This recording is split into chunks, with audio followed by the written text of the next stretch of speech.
Hey, welcome back to the Montreal Man Show. I'm Joseph, of course, and I didn't want to do this video when I first heard the news because I was actually upset. And I'm talking about the killing of Iryna Zarutska. I have two daughters, and they do travel on public transit. And when I heard about this murder in Charlotte, North Carolina, I was upset. I actually saw the video. And she didn't deserve that. She didn't deserve to have her life ended for no reason at all. The fact that she was basically just returning from her job at a pizzeria, sat down on a bench, and this person, DeCarlos Brown Jr., who has a long history of criminal record and mental illness, decided, well, I'm going to kill this person. And unfortunately, I would like people to remember Iryna for looking like this. But sadly enough, the way the world's going to remember her is going to be like this. A woman in fear, curled up on her knees, while no one around her rushes to help her. She died. And I was reading further into this, and I've heard reports that people are saying he claimed, I killed the white girl. I haven't managed to prove that. I haven't found any real documentation that he said that. However, I did find some records that when his mother went to visit him, he said she was reading my mind. Think about that. If someone's reading your mind, does that justify killing them?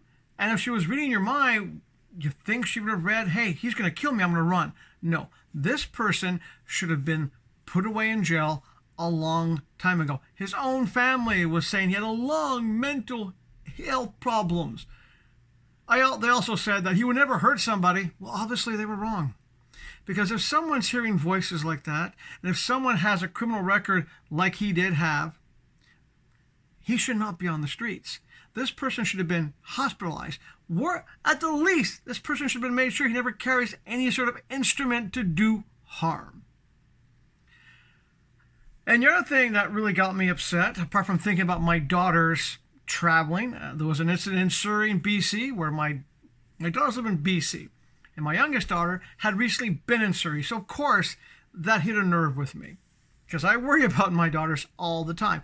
They're all both adults, but I still worry about them. That's what dads do. And I feel sorry for her mother. I feel sorry for all her friends and family who have to deal with this. But what really got me was the fact that there was no coverage of this incident really. There was a small blurb the day it happened in the local news there, and really nothing until the videos came out. But even then, when the videos came out, there was nothing on the major news.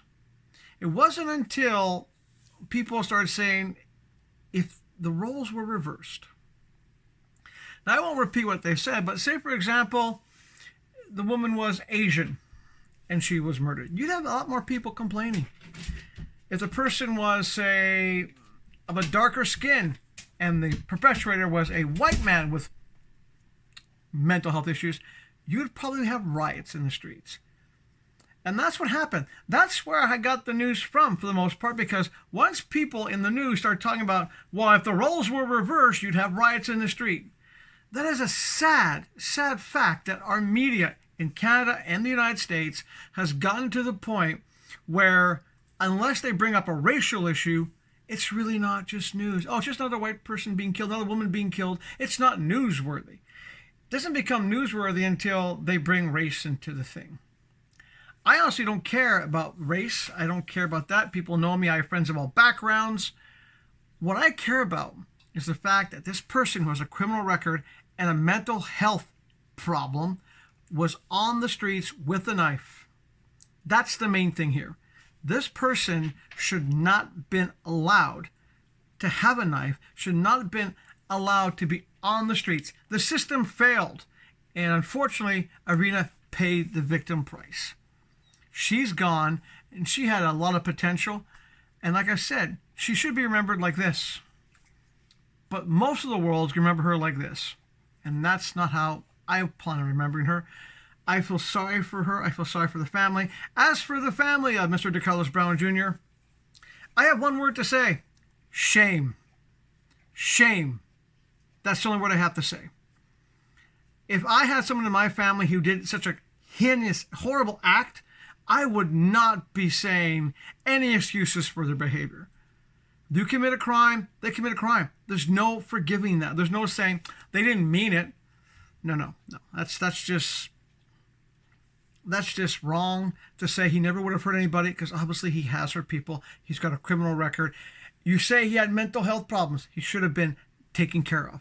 He should have been basically hospitalized, medicated, and never allowed to have a weapon. But that's it. I'm going to keep this one short. I'm just very upset. The more I think about it, the more upset I get about it.